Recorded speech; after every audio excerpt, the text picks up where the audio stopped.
এই মেশিনের একটু কাছে আসুন, তাহলে মেশিনের সব কটা লাইট জ্বলে উঠবে। হালকা হালকা রিডিং আসা শুরু হয়ে গেছে। এখানে রিডিং এই সবে এবার আসা শুরু হয়েছে। তো আমি এখন এই ঘরটা একটু একা থাকবো কিছুক্ষণ, তো দেখি এখানে ওনার সঙ্গে কমিউনিকেশন করা যায় কিনা, চেষ্টা করব পুরোপুরি। গাছটার কাছেই আসছে শুধু, আর গাছে তো এখানে কোনো তার বার নেই, কিছুই তো নেই এখানে, কিছু নেই তো এখানে। আপনি যদি এই ঘরের মধ্যে থেকে থাকেন বা আপনি যদি আমাকে দেখতে পান, তাহলে এই মিটারের সামনে একটু আসুন, এসে মিটারের সব কটা লাইট জ্বালিয়ে দেখান। আমার নাম রাজন, তো আজকের এই কেসটায় আমি লিড করছি। তো এখানে আমরা এসেছিলাম একটা কেসের জন্য। তো এখানে মেনলি আপনার বাবা মারা গেছেন 6 জুন 2025-এ। হ্যাঁ, তো আপনার বাবা কিভাবে মারা গেছেন? আমার বাবা এমপিতে থাকতেন, গুনা ডিস্ট্রিক্টের খেইখাতা গ্রামে আর কি। উনি ওখানে প্রাইভেট ডিসপেন্সারি চালাতেন। উনি ওখানে বলা হয়েছে, মানে পোস্টমর্টম করার পরে ওরা ওখান থেকে বলেছে যে আমার বাবা হার্ট অ্যাটাক করেছিল। আর আমরা যেদিন উনি মারা যায় সেদিন আমরা জানতে পারিনি, মানে 6 তারিখ আমরা যাই না, আমরা 7 তারিখে 8টার দিকে আমাদের মানে আমার বোনকে ওখান থেকে কল করে আর কি। আচ্ছা, আর ওখান থেকে একটা পিক পাঠায় আমার বাবার, মানে যেভাবে উনি ছিলেন সেইভাবেই। আর ওইটা আমাকে আমার বোন পাঠিয়ে আমাকে বললে যে বাবা আর নেই। আমি এইভাবে 7 তারিখে 8টার সময় জানি, রাত 8টায়। আর 8 তারিখে ওনার পোস্টমর্টম হয়।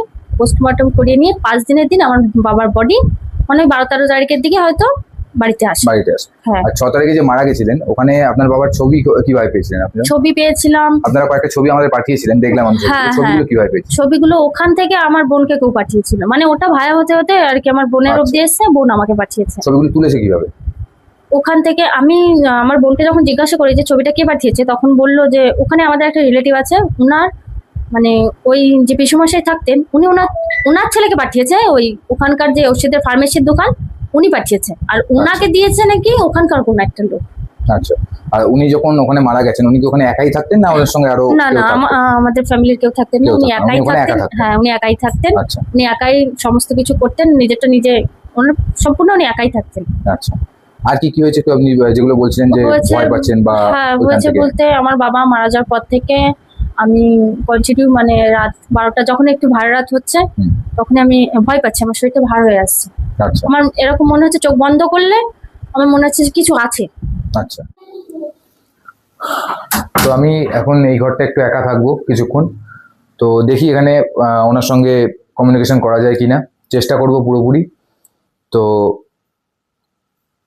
লেটস সি, বা স্টার্ট করবো আমরা। আপনি ফিল করেন? এটা আমিই ফিল করি, আদার্স কেউ ফিল করে না।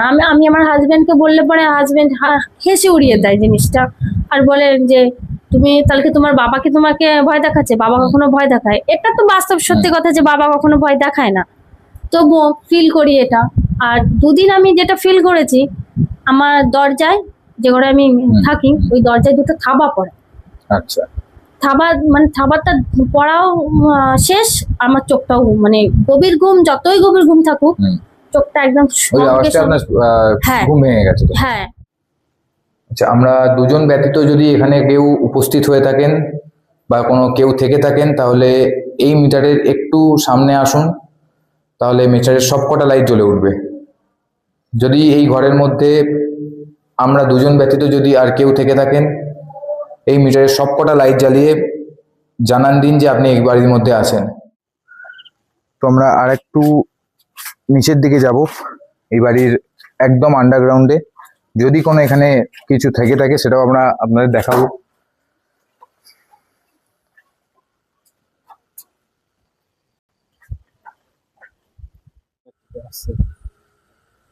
এত কিছু পাইনি, কিন্তু এই গাছের তলাতে এসে এই গাছ থেকে এটা আসছে, রিডিংটা আসছে। এই গাছটা থেকে রিডিংটা আসছে।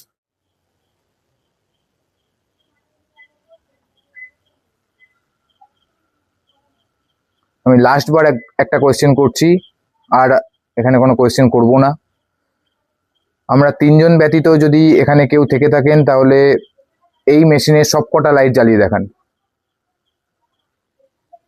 আমরা তিনজন ব্যতীত যদি এখানে কেউ থেকে থাকেন, তাহলে এই মেশিনের সব কটা লাইট জ্বালিয়ে দেখান। কেস নাম্বার 29-এ আমি রাজন এই ফার্স্ট টাইম সূর্যদার জায়গায় আজকে আমি লিড করছি। তোমরা সবাই ভিডিওতে দেখতে পাবে যে সূর্যদা কিভাবে আমাদের গাইড করে দিচ্ছে যে কিভাবে আমরা স্পিরিট কমিউনিকেশন করব। তো ঠিক সেইভাবেই আমি স্পিরিট কমিউনিকেশন করলাম, আর তার সঙ্গে জিয়াও ছিল। ভিডিওতে সব কিছু তোমরা দেখতে পাবে। আপনি যদি এই ঘরের মধ্যে থেকে থাকেন বা আপনি যদি আমাকে দেখতে পান, তাহলে এই মিটারের সামনে একটু আসুন, এসে মিটারের সব কটা লাইট জ্বালিয়ে দেখান। কোনো রিডিংই নেই এখানে, বুঝলেন? কোনো রিডিং নেই, আপনার বাড়ি পুরো ক্লিয়ার, এখানে কিন্তু কোনো প্রবলেম নেই আর। তো আমরা আপাতত এখানেই আমরা আমাদের কমিউনিকেশন স্টপ করছি, ইনভেস্টিগেশন স্টপ করছি। এই বাড়িটা এখনো অবধি টোটালি ক্লিনড, এই বাড়িতে কোনো সমস্যা নেই। আর এই বাড়িতে ওনার বাবা যিনি মারা গেছেন, ওনার আত্মা কোনো বা এন্টিটির কোনো অস্তিত্ব নেই, উনি হয়তো এখন শান্তি পেয়ে গেছেন। তো ঠিক আছে, চলো তাহলে এটা স্টপ করি এবার।